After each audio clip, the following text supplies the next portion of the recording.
Good morning, children. We are once again back to the same chapter, electrochemistry. In this part of the chapter, we will be discussing the reversibility of a Daniell cell.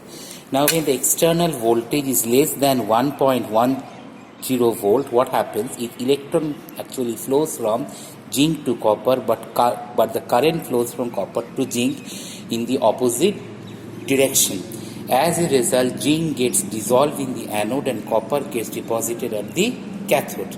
Now, when the external voltage applied is less than 1.10 volt and is increased slowly, it is observed that the reaction continues to take place till the external voltage attains the value of 1.10 volt. Now, when this is so, the reaction stops altogether, and what we see that no current flows through it. If the value of the external voltage exceeds the voltage of Daniell cell, the reaction takes place in opposite direction, that is, the cell functions like a electrolytic cell. As you could see from these two adjoining figure, what we see that we have zinc sulfate and copper sulfate. Here we have the normal cell. Now in this case, what is happening?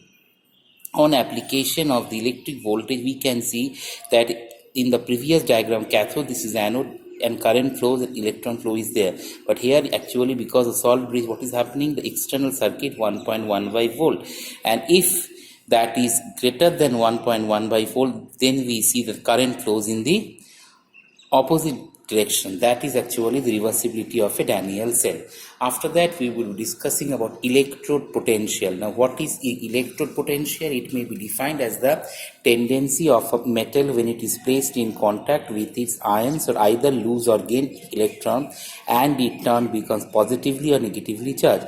Electrode potential will be named as oxidation or reduction potential depending upon whether oxidation or reduction has taken place. We have the metal, that an oxidation gives metal Mn plus 2 plus Ne. Now on reduction we have this. This is how it actually functions. Now the characteristic feature, both oxidation and reduction potentials are equal in magnitude, opposite in sign. The reduction potential shows an increase with the increase in concentration and decrease with the decrease in concentration. It is not a thermodynamic property, so values of E are not always additive. Now the standard hydrogen electrode, SHE. It is a reference electrode and its reduction potential is arbitrarily assigned to 0 volt. The standard hydrogen electrode consists of a platinum electrode coated with platinum black. The electrode is dipped in acidic solution having 1 m concentration each, plus pure hydrogen gas at 1 bar pressure is continuously bubbled through the solution at temperature 298 Kelvin. The hydrogen electrode can thus act as both anode as well as a cathode. Okay, after that we will discuss how does the reaction takes place at the anode. See, oxidation takes place, hydrogen gas changes to hydrogen ion and 2 electrons are liberated. And at the cathode, what is happening? Hydrogen ion, that was in the previous case, that accepts 2 electron and changes to hydrogen gas. It is been represented by this diagram. We have platinum, hydrogen gas, in hydrogen ion aqueous solution, and the concentration is 1 molar. Now we will discuss about standard electrode potential. See, it may be defined as the electrode potential of an electrode determined relative to the standard hydrogen electrode under the standard condition. The standard conditions taken are, the standard conditions that are taken, they are as follows. The conditions are that a temperature of 298 Kelvin has to be maintained, a temperature 200 Kelvin, 1 molar concentration and 1 bar atmospheric pressure. And for the standard hydrogen electrode, the diagram will make it clear. As you could just see, we have platinum foil that is kept in 1 molar HCl, where that is the source of hydrogen ion, and this is how it is being connected. Hydrogen gas is passed at 1 bar atmospheric pressure and temperature 298 Kelvin. See, after that we will discuss about cell potential or EMF of a cell. The difference between the electrode potential of 2 half cell is called cell potential. It is known as the electromotive force of the cell if no current is drawn from the cell. So E cell equals to E reduction minus E oxidation, or equal to E cathode minus E anode. Since anode is put on left hand of the cathode, it therefore follows this rule: E cell equal to ER minus EL. For a Daniell cell, E cell equals to electropotential of copper plus 2 by copper and electropotential of zinc plus 2 by zinc. And when you calculate, value comes to 1.10 volt.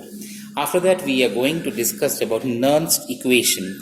It relates the electrode potential with the concentration of ions. For an electrode reaction, we have M plus 2 ion plus n electron, that gives us n. Now, Nernst equation can be written like this: E mn by m equals E0 mn by m RT minus RT NF equal to log of m by mn plus. Hence, this equation as minus 2.303 RT by NF log 1 by mn. In this way, we get this equation where E mn by m is the electrode potential, E0 mn by m is the standard electrode potential, R is the value of R is 8.313 joule per Kelvin per mole, T is temperature measured in terms of Kelvin, N is the number of electrons gained, F is the Faraday constant, which is 96,500 coulomb per mole. Substituting the values of R and F, we get the values like this. Thus, the reduction potential increases with the increase in concentration of ions. For a general electrochemical equation, we have this of this type. As you could just see, we have this equation, that is E mn by m equals E0 mn by m, and this is how we calculate it. And thus, for a general electrochemical equation, for a small a capital A plus small b capital B, n number of electron, and we get C capital C small d capital C. So the coefficients are given in small letters, and A and B are the reactants and C and D are the products. Okay, ultimately the Nernst equation is given by this form of equation, that is E cell equal to E naught cell minus 2.303 NF equals to RT log C, concentration of C raised to the power C, concentration of D raised to the power D by A raised to the power A and B raised to the power B. Substituting the values of R and F, we get the values like this. Okay, after that, we have the equilibrium constant from Nernst equation. For a Daniell cell, we have this calculation that comes to this much.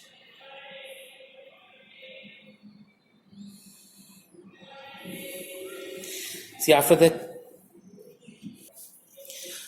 that we are going to discuss concentration cells. What are concentration cells? If two electrodes of the same metal are dipped separately into two solutions of the same electrolyte having different concentration, and the solutions are connected through the salt bridge, such cells are known as concentration cells. In these cells, oxidation takes place on the electrode with a lower concentration, while reduction takes place on the electrode with higher concentration. For example, H2, H plus C1, and that is separated by a salt bridge where we have H plus C2 and H2. Another example is copper and copper plus 2 with concentration C1 that changes to copper plus 2 copper. EMF of a concentration cell at 298 Kelvin is given by this value: E cell equals to 0.591 by N into log C2 by C1, where C2 is greater than that of C1, right? Okay children, that was all for the day. Thank you.